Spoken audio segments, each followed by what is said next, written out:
Good morning. This is Joe at Joe's Quilting Studio. Imagine that. We're going to do a FYI Friday on the recent post that we saw where someone had questions about detaching and reattaching their belts to their computer-driven machines.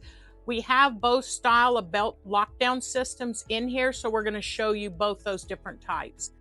First, we have our classic machine, and these are convertible if you decide to change them out for the other style of belt clamps, but this is the style that comes on the classics. You release the tension by pushing the red flipper down on both your belts. These are your X-axis belts. You have two of them.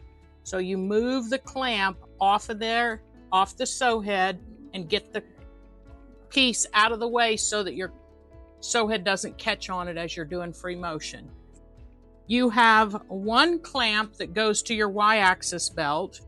You release it the same way and then move that clamp up to your front motor box just so it doesn't catch on things as you're free. Now you're good to do free motion quilting, stitch in a ditch, whatever you want to do. To clamp it back down, it's just a reverse of that process. Bring that clamp back to the bolt it was attached to, get it on there, and then flip this red lever up. Now you're locked down on there. We love how easy our Innova belts are to unattach and reattach, but we also like that they're steel reinforced. So we're going to put this clamp on, flip the lever, and this clamp on, flip the lever. Now you're back to being in the computer-driven mode. So now it's going to have a little more resistance. Make sure you get all three clamps or you will have issues when you try to run the computer. Okay, so now we're going to show you that same concept on the M28.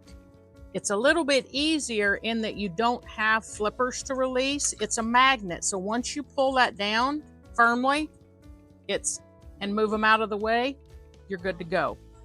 Depends on how big your project is as to how far you need to move them. And then you've got the one here for the Y-axis. And that's it.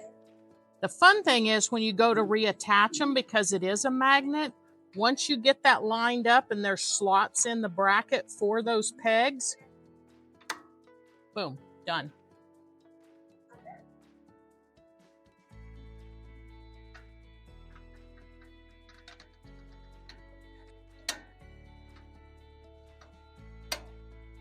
Couldn't be much easier. And like I said, you can always get the kit and convert these type of brackets to your classics as well if you prefer that. Now you know.